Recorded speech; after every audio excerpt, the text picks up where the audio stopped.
প্রিয়জন আর প্রয়োজনের মধ্যে আসমান জমিন পার্থক্য। প্রয়োজন, প্রিয়জন, আর প্রিয়জনের সংখ্যা তো অনেক কম।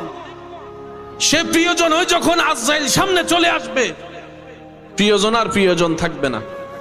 হাসরের যখন সওয়াবের কথা চলে আসবে, প্রিয়জন আর প্রিয়জন থাকবে না। কারণ মানুষ সবাই দিন শেষে নিজেরটাই ভালো বোঝার চেষ্টা করে, অন্যের মুখে হাসি কেড়ে নিয়ে হলো নিজে হাসার চেষ্টা করে। যতদিন বাঁচবেন তাওয়াক্কুলটা রবের উপর রাখবেন, দিলটা উজাড় করে আপনার আবার নবীকে মোহাব্বত করবেন।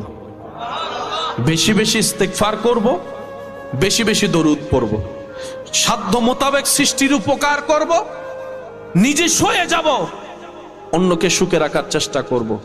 দেখবেন আল্লাহ তাআলা আপনার জীবনকে এমন ভাবে সাজাই দিবে যেটা আপনি কল্পনা করেও পৌঁছাইতে পারবেন না। বলেন সুবহানাল্লাহ।